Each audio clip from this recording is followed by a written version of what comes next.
Hi, everyone. Thank you for joining us again for another installment of Dialogue with DAP. We are very excited to be capping off our teen dating violence awareness campaign with a discussion with two wonderful survivors who are going to share their stories of teen dating violence with us today. I would like to remind everyone that we've been doing these Facebook Lives every week this month, and each of them go really well together. So if you go back on our page, or even if you visit our YouTube page at DAP Delco, you can find our discussions with teens, community advocates, as well as parents, and find any helpful resources or tips on how to have conversations about dating violence. I'd also like to promote our teen clothing drive that is being held at our thrift store, Nana's Attic. We've been collecting teen clothes all throughout the month, and we're going to continue to do so until the end of the month. So if you have any questions about that, please feel free to call our thrift store, Nana's Attic, and set up an appointment to donate some teen clothes. I'm very excited to get into this conversation today, and I would like to start with introducing our first survivor, Demi. Hi, Veronika. Thank you. Hello. Would you like to share a little about what you're doing now, and any fun facts about yourself?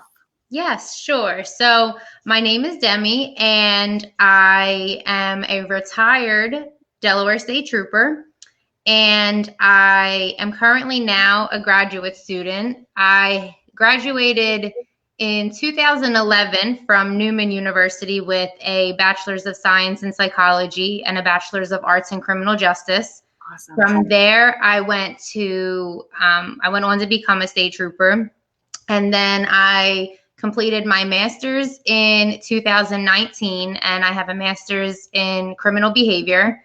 And I am now pursuing a doctorate in organizational leadership. And my area of research is on the successful reintegration of those that come home from prison and remain successful.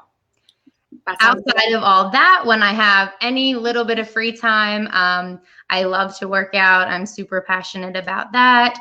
I'm extremely close with my family. So either I'm spending time with them, my dog, and of course my new and amazing boyfriend that I have. So yes. That all sounds amazing. Thank you for joining us tonight. Thank you for having me. Yeah, we're always excited to have you. So anytime you want to come back, we're always happy. Thank you. And we have our second survivor of the night, Roniesha. Hello, how's everyone doing? Thank you for having me. Of course. Would you like to share a little bit about your career and what it is you're doing today? Yes, so currently right now I am a motivational speaker. I'm a 3-time author. I'm also a playwright, a film director, youth advocate, and life coach. I got a lot going on. I'm very active in a community with the youth and just also with individuals from all walks of life. I'm a firm believer that your past doesn't have to define your future. So continually I tell the story that once was mine to inspire others. It's no longer my story because I have got above it, has healed from it. And now I, allow other people to hold on to it, to borrow it until they achieve where they feel like they actually want to be, their desires in life. So that kind of sums up a little bit. I'm a mother of 3, full-time mom of 3. So I'm really involved in that. My children are involved in my everyday activities and things that I do with my business and my overall brand, which is I Am. Incredible. Thank you. Thank you both for joining us, and I'm very excited for the discussion that we're going to have tonight. To put into context for our viewers, how old were you when you were in your teen dating violence relationship? Demi, would you like to start? Sure. I was 16 and it ended when I was 17. Okay, great. Thank you. I was 13 and it ended when I was about 15. Okay. And what were some of the, I guess, because we only have an hour tonight, and I know you both have incredible stories. And I'm also going to remind everyone who's watching with us tonight that you can find the individual stories of Demi and Roniesha on our Facebook and our YouTube as well. We sat down with them in September and had wonderful conversations about their experiences and takeaways. So please go back and watch those to find out more about their experiences in more detail. But for tonight, I was wondering, what are the, I guess, highlights or key moments of those relationships that stood out as unhealthy to you? Go ahead, Demi.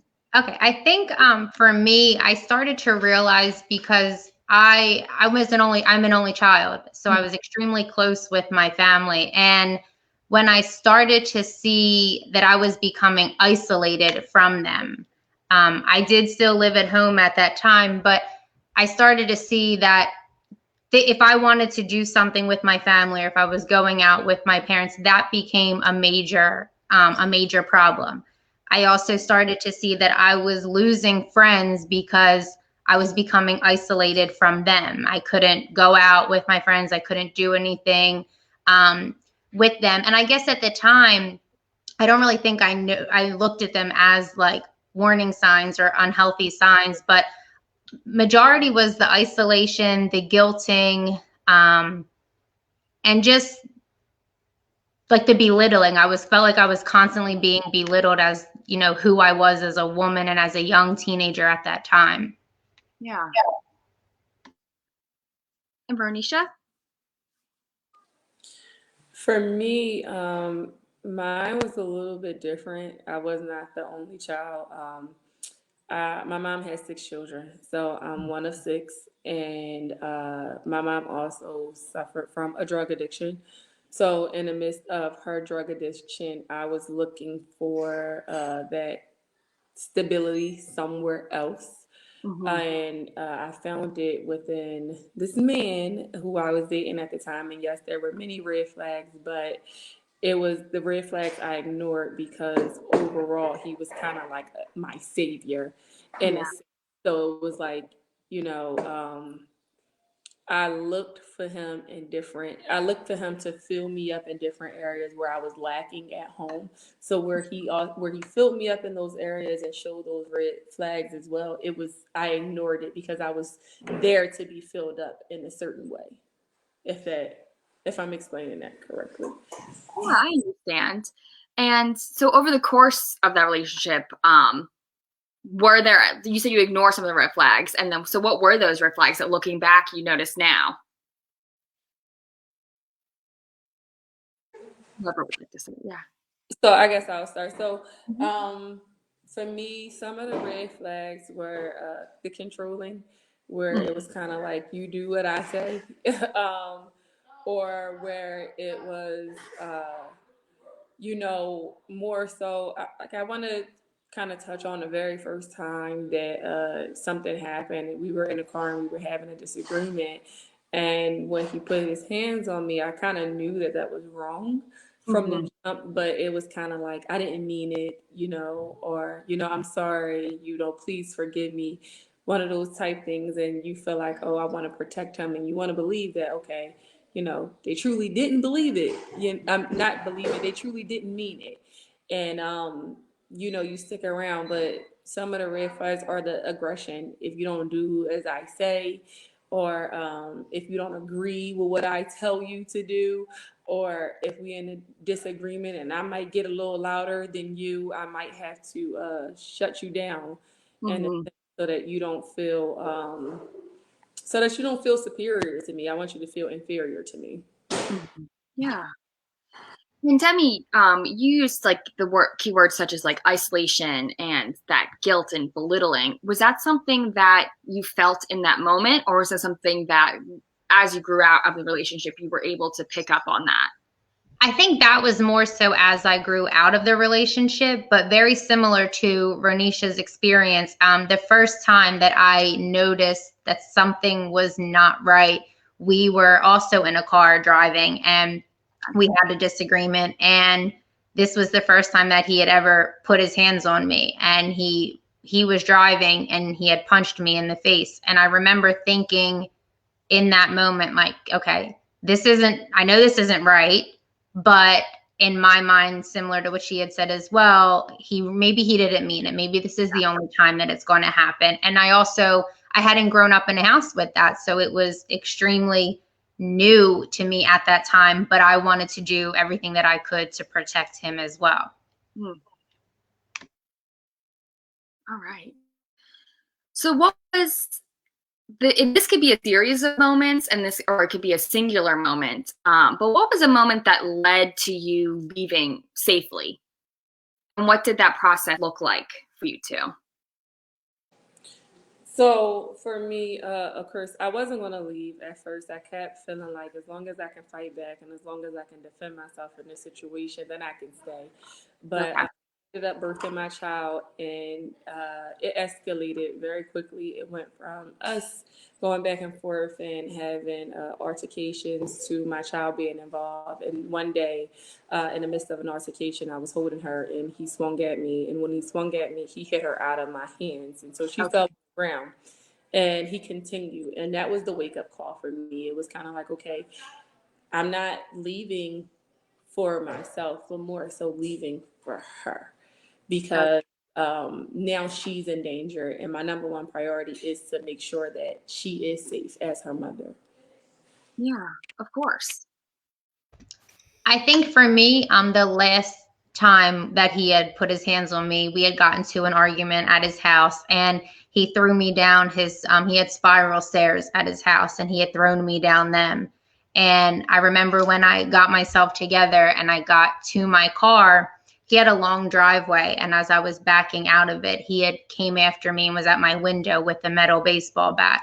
And I remember thinking, if I one, am I going to make it out of here? But if I do, I can't come back, because if not, I'm not going to make it out this time alive. Okay. And was your family aware, Demi, of what was going on? So up until this point, they were not. I was I was able to hide it very well, and I was able to hide the bruises extremely well because I was a cheerleader. So having bruises and that really wasn't out of the ordinary. So I was able to hide those things. And I did notice that I had become secluded from even my parents, which they started to pick up on those things. But I was 16, so I wasn't really like open with my parents as much as I should have been. But that time when I got home that night, because it was like 11:30 at night, I think I got home, and I remembered like at that point I had told them everything that had gone on up until this point. And did they have a supportive response when you shared that?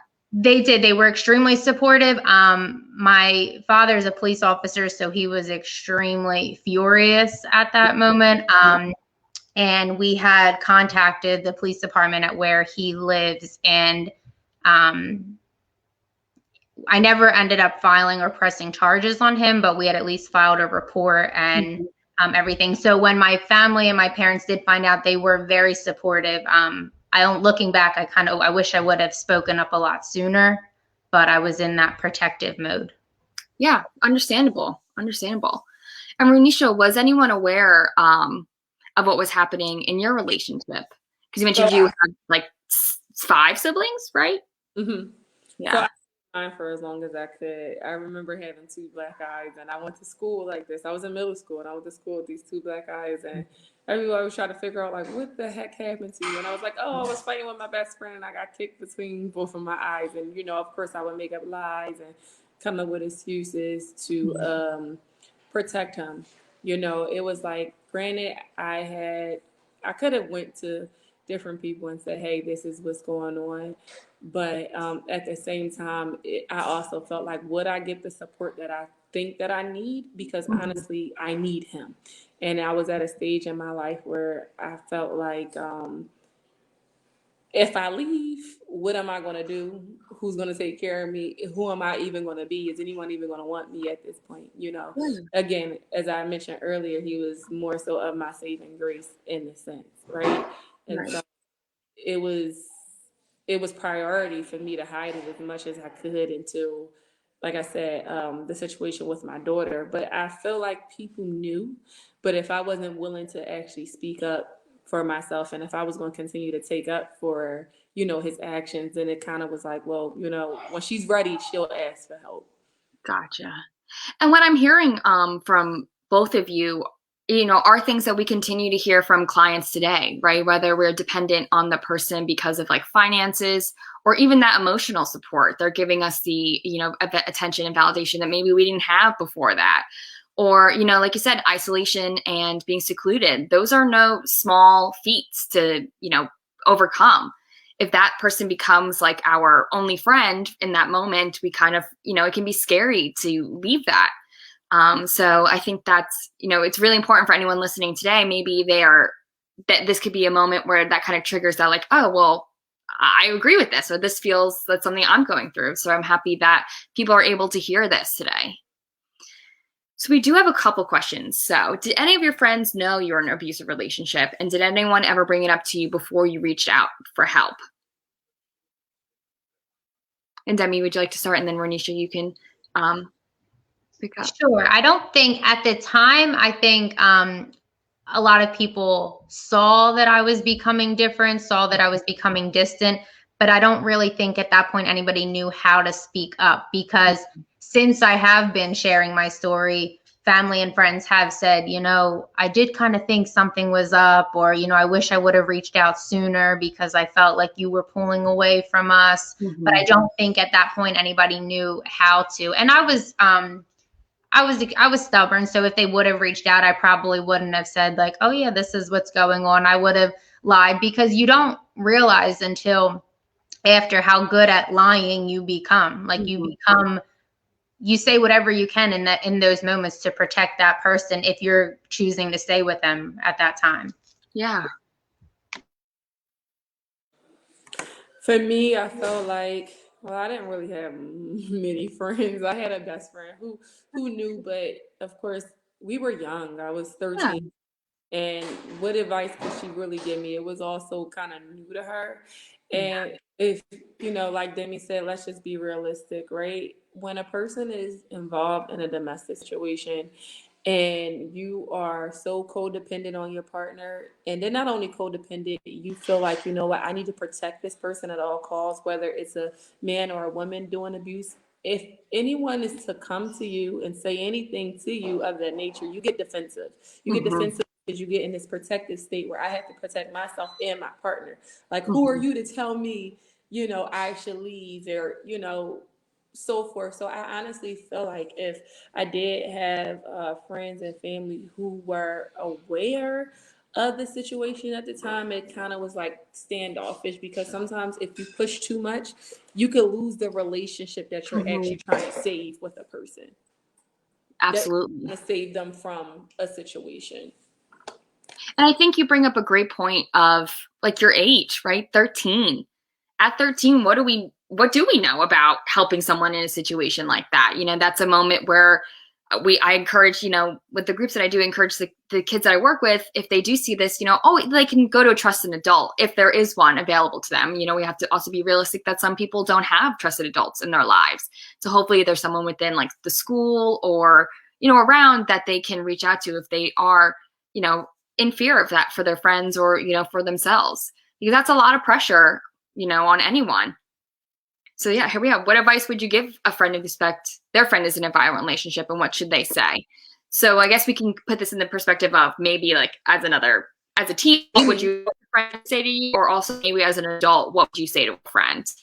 Well, I can say for someone that is an advocate for at-risk youth, and I've actually seen situations where young ladies and young men are in abusive situations similar to what I was in. You can't always tell a person about their situation, but what you can do is give them a story. So because I can relate to others in a way, I may not say, oh, I think that you're getting beat on or anything. I just may bring up the topic where though it reflects on me, like, oh my gosh, I was in this situation and it was this bad and I had to leave. If I wasn't gonna leave, I could have got killed, kind of like, and talk about it from that perspective. We're putting all the heat on me, whereas though the person that I suspect is in that relationship, they don't really have to voice what they're going through, but knowing that you've been through it as well, knowing that you got out of it, knowing that you felt unsafe, and knowing that you feel like, oh my gosh, I needed to protect them, because everything that I would say to them, I'm sure they are feeling it as well. And even though they may not speak up and be vocal about it, trust and believe me, it's going to be in their mind. So when I remove myself from the situation, they're going to think about it. And when they're ready, they're going to say, hey, do you remember the conversation we had? I was afraid to talk about it then, but after you said X, Y, and Z, now I feel like I'm not alone in this. Because I remember feeling like I was alone and like no one could really help me in this situation. So it's more so to not talk at them, but, give them an overall perspective. I think that's great advice. Thank you. I think that is too, because I know from my situation being a victim both of teen dating as well as an adult victim as well, I have found now that I have began to do that more people have reached out, because like Roniesha said, if I'm coming to you and I'm saying that I think you're in a domestic violence relationship, or I think this is going on, you could push that person further away from you. So sharing my story with someone and showing them, look, I did make it out. I am successful. This is where I've been. This is what I'm doing. Then they can kind of relate and look at you, not as like an inspiration, but they can put themselves in your shoes and think, okay, if she went through all of this, but she's now doing this, then maybe I can speak to her, maybe because she can relate. We might not be able to relate on the entire story, but there's a piece of my story that you can relate to in some way. Yeah. And, one of the core values that we have at DAP is like hope, not only like creating an environment that instills hope in like the people that we work with and, the clients who come in through our doors, but also like, coworkers and everything that we're doing, like stuff that matters and like make sure that people, feel valued at the agency. So, keeping that in mind, what are some resources or what are some things that people who like support victims and survivors can do to make sure that that door is open for conversation? You said putting the story, like creating a story, but what if this is someone who hasn't gone through those experiences? How can they be an advocate for those who've had experiences like that? I think the best way to be an advocate for someone, if you have never been through the situation and can't 100% relate to the things that they're going through at the time, is to be so open and transparent with them. I feel like people recognize when you don't have their best interests, and people recognize when you're just being straightforward and you want to be vulnerable and you want to connect with them on that level, and you want to genuinely help them. Is to, if they come to you and let you know, like, hey, I am dealing with the situation, be straight up. I don't know how you feel. Please explain to me how you feel. How can I help you? Is there any resources that I may have that can assist you? What are you most afraid of? So when you think about domestic violence situation, and the number one reason why a lot of women say is because, one, we feel like we can pull out the potential that we see in our abuser. Two, we feel like, what, this person may be our safe haven. What am I going to do without them? Three, that person may have diminished our self-esteem so badly and made us feel like, no one is going to help you. No one loves you. No one cares about you. The only person that's here for you is me, right? Yeah. And so it's like, what do you need? What type of support do you need? And also looking at context clues. Like, I know people say to me all the time, like, they give me this weird look when I tell them this, and they be like, huh? I study people, which means I study your verbal language, I study your body language, and basically because I do that, I can kind of meet you where you are. I can tell when something is wrong. I can kind of tell when you're uncomfortable or when you're nervous, and it gives me leverage to, if I'm here, you're here, I'm able to come down here with you. Or if you're here and I'm here, I'm able to come up here with you, because now I have studied how you communicate. I have studied the way you react to things, your body language, and your verbal communication. Yeah. And, it's easier said than done, but trust your own instincts when you're trying to truly relate to someone, and especially if it's coming from a genuine place to actually help. Great. Thank you so much.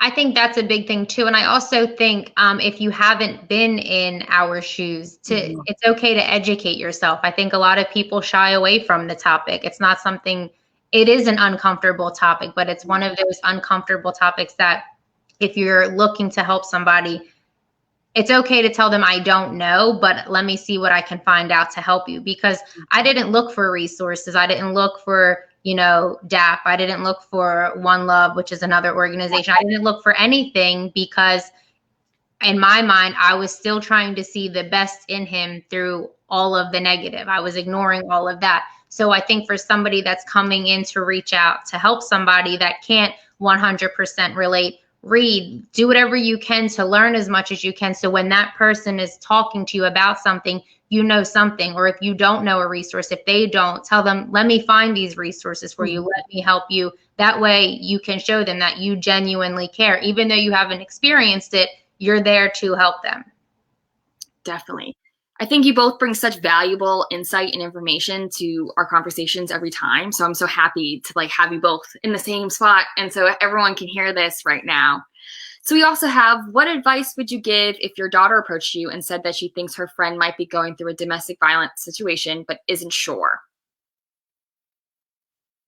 Whoever would like to start.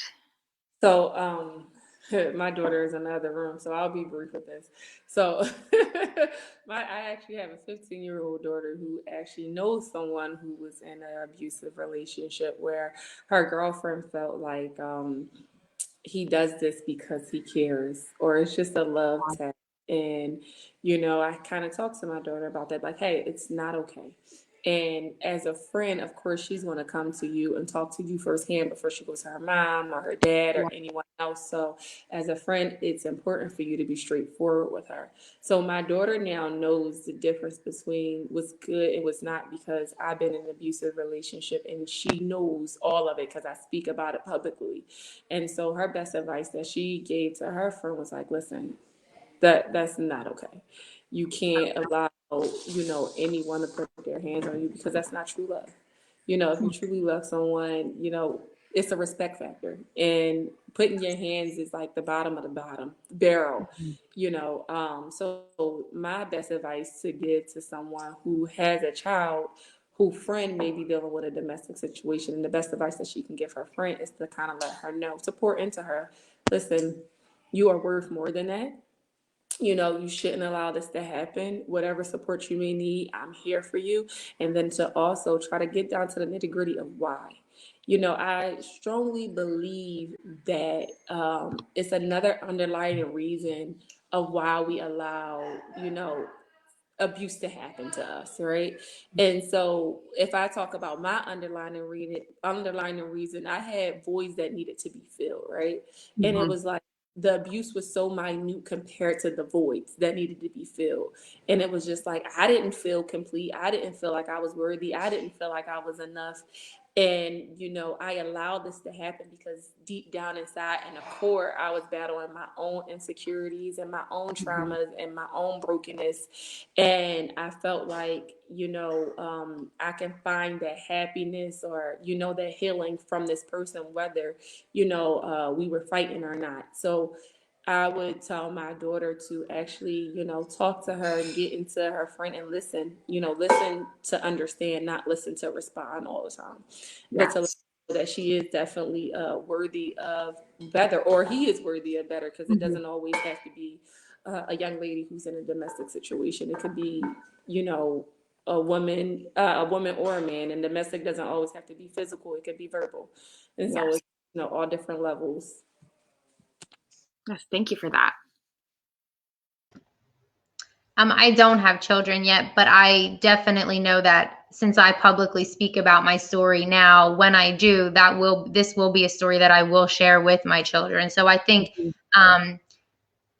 kind of relating to what Roniesha had said again, that I will sit down and talk with my kids and let them know what I went through. So that way we can establish very early on what are healthy relationships, what's an unhealthy relationship. So that way, if they see that, or if in this situation their friend comes to them, let them know, it's not a love tap. It's not because he likes you. It's not because he's joking. But also let your friend know that you're there for them, but find out everything that's going on and, take it from there. What's going on? When is this happening? Why is it happening? And then try to figure out, at least to let them know that you're not coming at them and speaking at them, but you're just trying to find out what's going on and why. Yes. And I'm going to go back to something that you brought up before, Demi, which was the One Love Foundation, which is an incredible educational resource for anyone who may have gone through these experiences or just wants to learn more. One Love is absolutely an incredible foundation to go to seek out that information. We, attend their trainings all the time. We use their resources all the time in our presentations. They are incredible. So I would like to encourage anyone who's watching tonight to check out One Love or Love is Respect. They're also amazing. Our next question is, okay. So you kind of touched on this, Demi, saying that you didn't know of any agencies such as DAP existing. What do you think can be done to make sure that people are aware of our services and are aware that we are here to help and, support people going through this? One of the things that I think is really great is I definitely think you guys do promote yourselves great. I just don't think I was looking in the right areas. But if possible, I would go into the schools if you are able to get into those younger ages and everything, because I think, like, I was 16, but I really didn't know what an unhealthy relationship was. And I was at that time dealing with my own issues, my own insecurities. So this relationship I was going to make work either way at that time, or so I thought. But I think had maybe we had, an assembly or something where this information would have been put out, I might have been able to relate at that time and think, okay, all these things that they're saying I'm kind of going through. So maybe this isn't the relationship that I think it is. So I think targeting the younger age is not, I know it's not, some people might think, well, we shouldn't talk to kids about that, but we have to, because the reality is we're going through it and it's affecting us later. I mean, not to get into the whole story again, but I was a victim of teen dating violence and I thought that was normal. So when I was looking for another relationship, I found myself, in an adult domestic violence relationship, because at that time that was normal to me. So that was where I went to. Yeah. And I remember, in 2015, I almost lost my life because that was what I had gone to. I didn't know what a healthy relationship was. And, finding myself now where I'm at, I'm extremely happy, but I've brought some of those issues into the relationship that I'm in now. And I mean, thankfully he's, great and he's dealt with it and we've talked about it, but there's a lot of, negative issues that I didn't deal with from that I have now brought in here. And there's been times where, I could have sabotaged this relationship, because I didn't have the resources and I didn't deal with them at a young age. So at 16, being thrown down the steps was normal. Yeah. At 25, having a loaded gun held in my face, that was normal. So now when the relationship that I'm in now, when he comes home with, flowers just because, or a card just because, or he tells me that he loves me just because, I at times found myself giving him a lot of pushback and thinking like, why do you love me? Like, I'm not worthy of being loved. I'm not worth, like, I would pick a fight with him for everything because fighting was normal for me. I didn't know how just to be happy. Yeah. And I love that you brought up, our biggest priority is to be able to get into schools, middle school. We speak with kids in middle school up until college and university levels, talking about dating violence, healthy relationships, and all of that. So yes, we are always pushing to be in more schools. We would love to be in every school that would like us there. So if anyone watching wants us to speak to our students or your students, please, you can call our hotline. You can, ask to speak to the outreach and education team and they will put you through. It will most likely be me coming to your schools, which I love to do. I love talking with kids and we do groups as well as like one-time presentations. And I think it's the best thing in the world. So I would love to keep doing it every single day. So Roniesha, do you have anything you'd like to add to that? Yes. Like Demi said, I didn't know of any resources when I went through it either. Again, I felt like I was alone and just kind of was like pushing through in a sense. But she made a valid point about not knowing how to just be happy and, in the relationships to come after being in an abusive one. See, like for me, it's so funny when we talk about this because this is why I said earlier, and I mentioned a few times, abuse doesn't just have to be physical. It could be verbal, and abuse don't have to be one-sided, whereas it was just from a man. Because being in an abusive relationship caused me to be the abuser in my next relationship. Whereas though he wasn't hitting me, I was going after him because I Yeah. was so triggered by the past and anything that he would do that would remind me of what the past guy did to me or remotely look like he was going to strike me or swing at me or anything. I felt like I was on defense. Like, wait a minute, what's going on? And what's like so funny, and I know Demi, you were a state trooper, but a lot of women don't call the cops. They want Absolutely. to call the cops. And I was this person, like, I'm not calling the cops. I'm going to fight you back. We're going to square up together, right? Mhm. And so I realized, like, dang, like, I'm really a hot mess. I'm really, like, broken. And I felt like, dang, I was broken before I got in a situation. I got in a situation that broke me even more. I got out of the situation and I still was broken. And it was like, I didn't realize that I wasn't tired of repeating the cycle, not by getting abused from the next man, but becoming the abuser. Yeah. So it's like, I think those conversations are really, really, really good to talk about when you're going into schools or even when you're like speaking to a client about their abusive situation, is to be aware of now their actions, because once you get out of an abusive situation, it's so hard. And like Demi, I understand it's so hard to accept what's good because you're so used to the bad, and you're like, wait a minute, this is not real, and you start sabotaging things and you ruin things that could have been great for you because in your brokenness you bled over to the situation, into your situation, when originally that person was never there to hurt you, but because you're used to hurt, it's kind of like, I don't even know what it feels like to be happy, and it's like I'm in a fairy tale right now and something is eventually going to go wrong while everything is going right. You said something great. I don't think I realized how broken I was until I got into the relationship that I'm in now.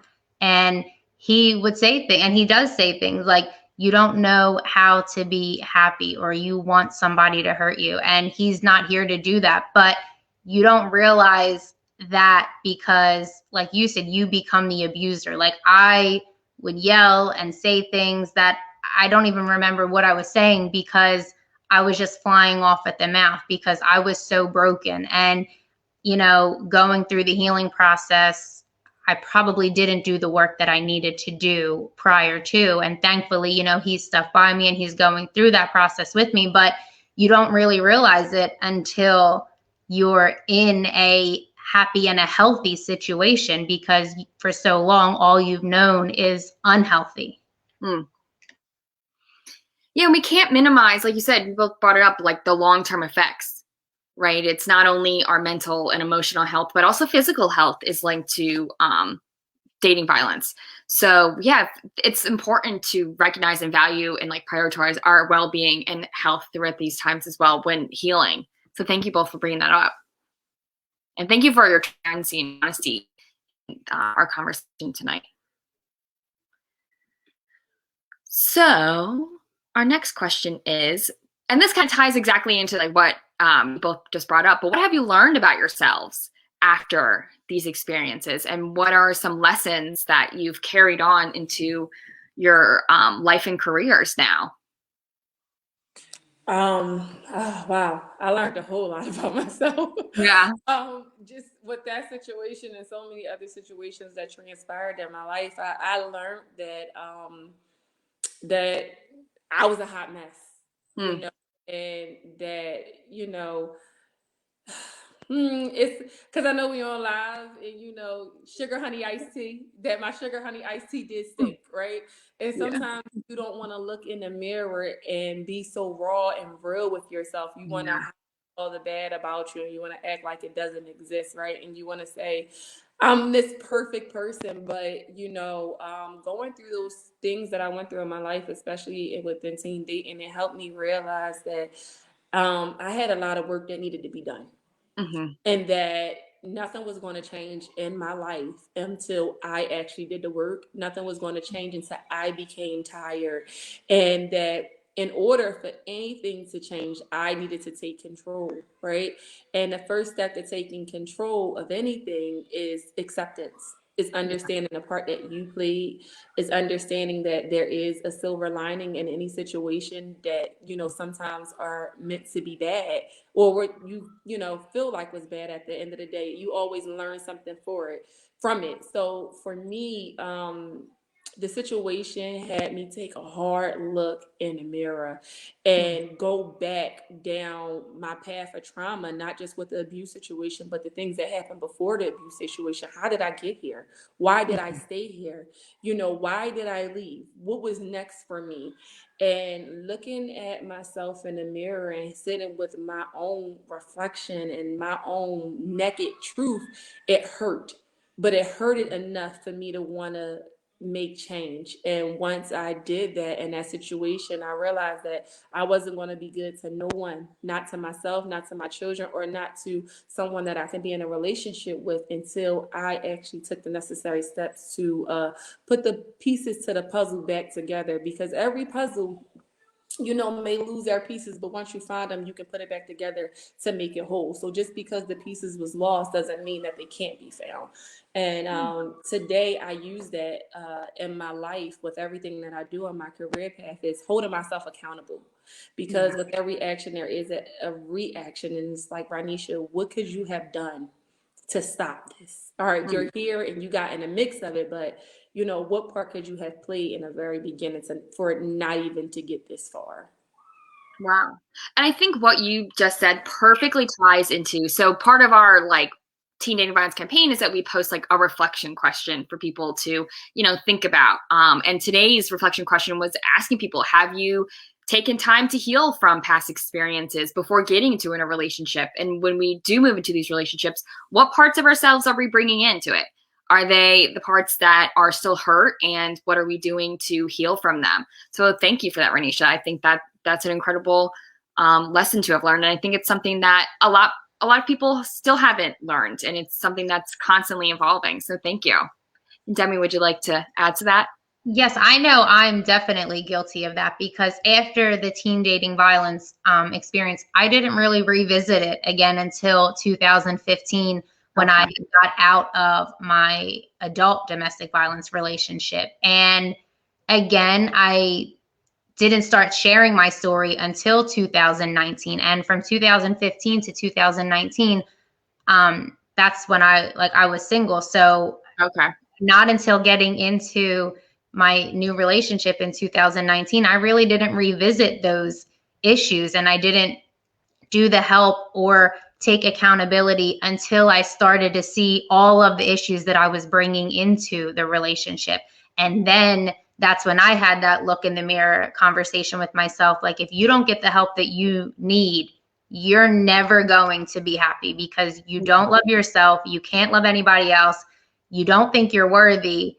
But so you have to figure out, what are you doing now to ruin everything else? Because all of these things happened, but now what are you doing to help yourself? And I wasn't doing anything. And I don't really think I didn't want to look and see that, you know, what did I do to contribute to the relationships? What did I do to make these things happen?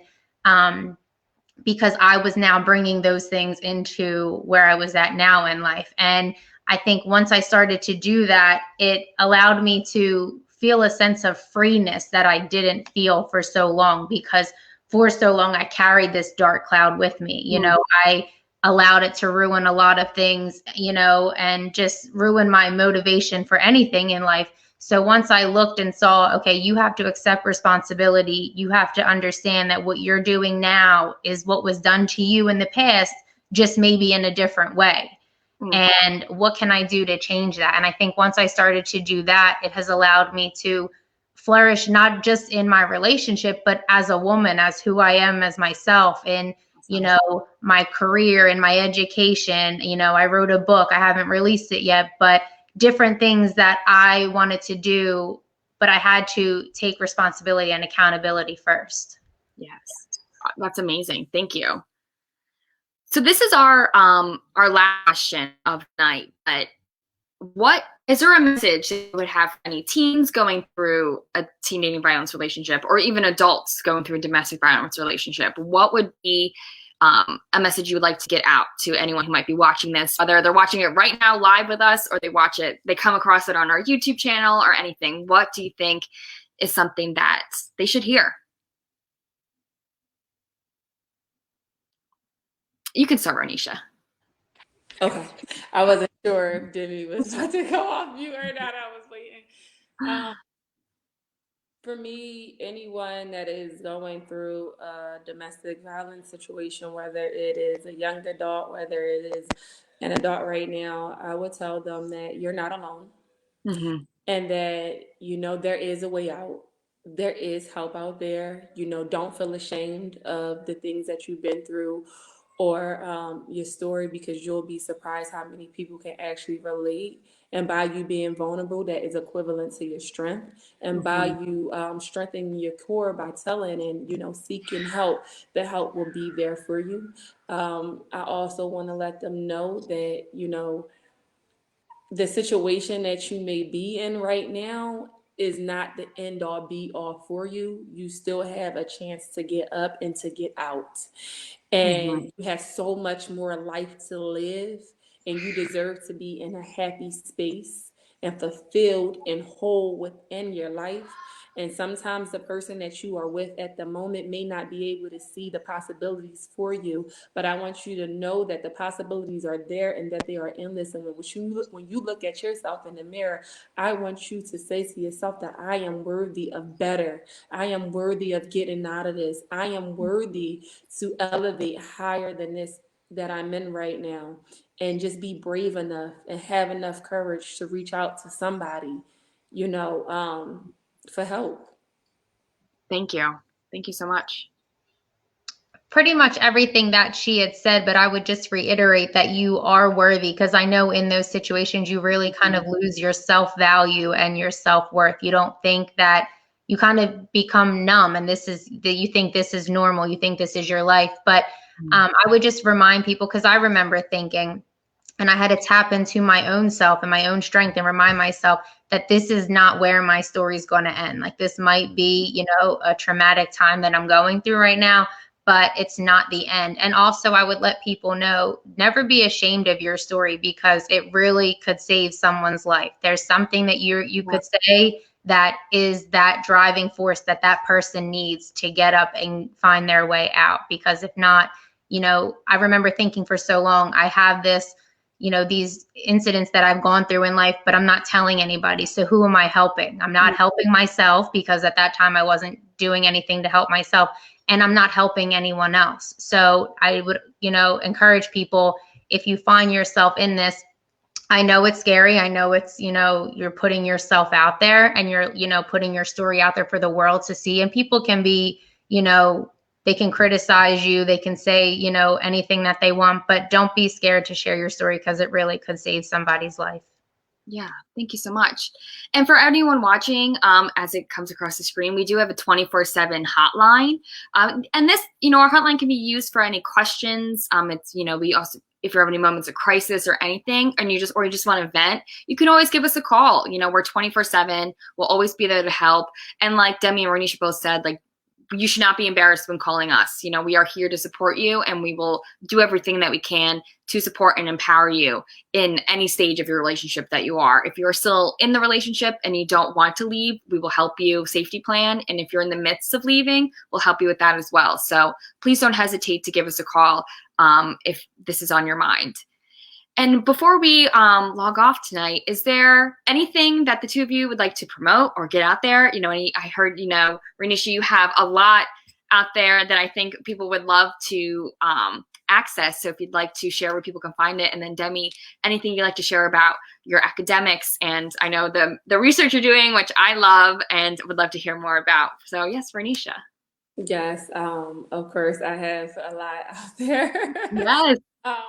The newest thing that I have is my recent film, which is titled Beyond Your Eye. Due to COVID and, of course, this virtual world, I had to find a way to reach a mass audience without actually being inside of a convention center or something speaking live. So, yes, to learn more about my domestic situation, to learn more about me, to learn more about the inspiration I give and what fused the fire inside of me to do it.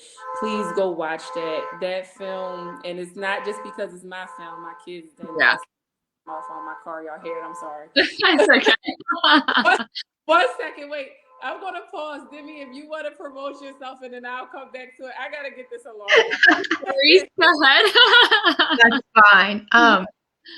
Yes. So obviously, domestic violence is a huge passion of mine. So I am conducting research on that. However, for my dissertation, I am doing research on the successful reintegration of those that come home from prison and remain successful. So it is my justice project that I am currently working on now. And I also have written a book. It's called A Trooper in More Ways Than You Know, which I have not released yet. I'm still working on some things that I have to get, taken care of before I do release it, but please be on the lookout for that. Also, if you would like to learn any more about my story, don't hesitate to reach out to me. Facebook, Instagram, email. You can get my information off the DAP Facebook page.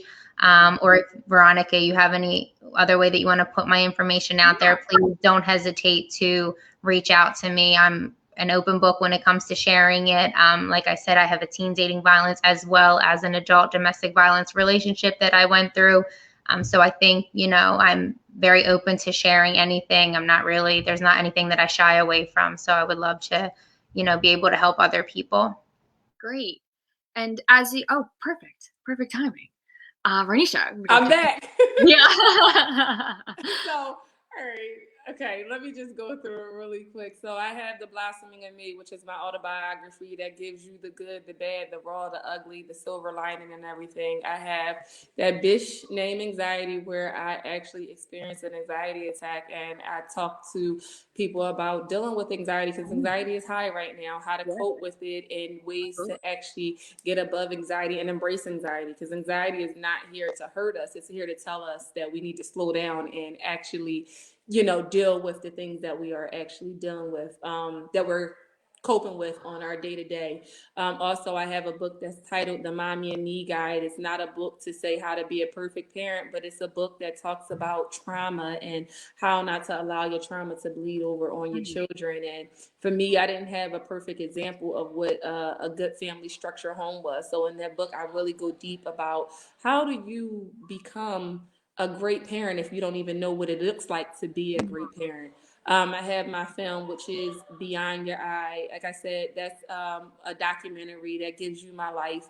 Not as much as The Blossoming of Me, but it gives you enough. I also implement motivational speaking in there. So without just talking solely about me, I'm actually speaking to my audience as well about what they may be going through, and touching them and letting them know, just hold on a little while longer. You're going to get through it. I also work with the youth. So if you're ever looking for anyone to attend your Zoom conversations, to talk to the youth, and kind of help them and kind of give them insight and letting them know that basically right now, this is the most vital part of their life, and what is going on right now, their actions now are going to shape them until later. I am the person for that.